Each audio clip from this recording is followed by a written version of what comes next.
welcome back to the internet's most popular series on learning hieroglyphics from home. Okay, we're the internet's only series learning hieroglyphics from home, but that counts. Doodling with purpose.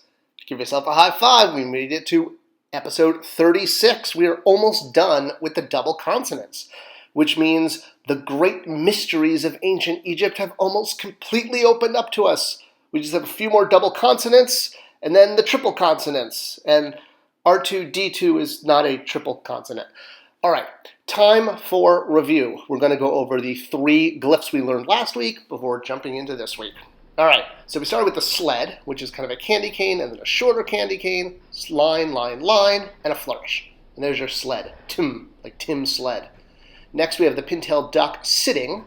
All right, give it a ground, give it a wing and a second wing, up, face, and then it actually sticks its tongue out like that. So there you go. It's the only bird with its mouth open. All right, and then we have the chord like that, 2 circles and 2 triangles. All right, so let's start on today's glyphs. So the first one we're going to do is the lasso, which honestly is exactly like this. Lassos don't really change that much over time. The technology is pretty much the same it was in ancient Egypt.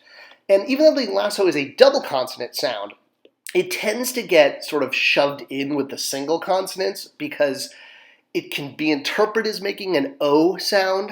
As we know, hieroglyphs don't have vowels. But when teaching hieroglyphs, a lot of courses like to pretend there's vowels, and so they use the lasso to represent O, when that is just not true because there is no O sound. But it makes kind of a whoa, like a W with an A in the back of your throat, like Cockney, like a Cockney accent, like oh or you. So yeah, it's a little tough to say because we don't have that sound in English, but it's not O. O is kind of like the poor man's version. It's more like whoa, whoa, like a hard A in the back of your throat. Okay, I guess it's kind of like O, but there's no vowels, so it's not O. But it is easy and fun to draw. So you start at the top of the lasso with a loop, and then a circle, and then a little flourish. And actually, I could have done that loop different, more like that. Then a circle and a flourish. All right, so one more time, the top, a circle, and a flourish. And that's your lasso, not O. All right, next up we have Captain Ahab and his harpoon.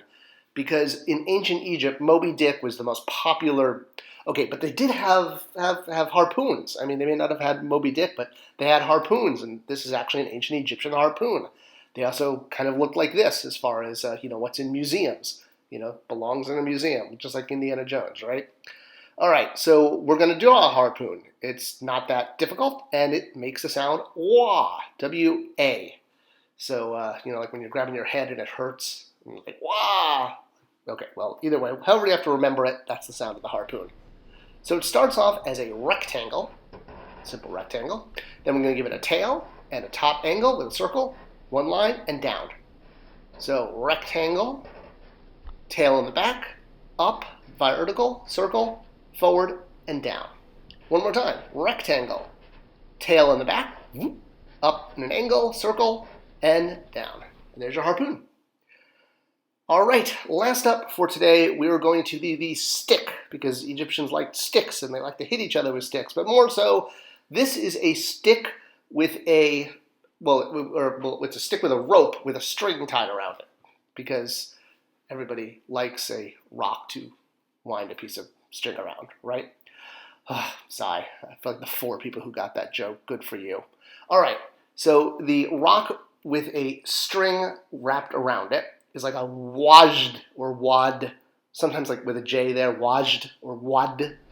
Pretty simple. Line down, circle, line down. Line down, circle, line down. See, that's the rock, and this is the string. String, rock, down, because everyone likes to wrap a string around. Okay, that's it. We did it. We did 3 more. Oh, and look, there's even the harpoon there in the middle there. How convenient, really. We have a lot more to go through, though. We're wrapping up the double consonants, and then we'll get into the triple consonants, and then we'll do a couple ideograms. So there are some glyphs that literally represent what they are, like the heart and the road, and they do have a pronunciation. So we'll get to those at the end. I hope you liked this video. If you did, give it a like, Subscriptions are always appreciated because this helps YouTube spread the word and tell the world that there is an awesome class on YouTube to learn hieroglyphics from home, doodling with purpose. I'll see you next week. Thanks for watching.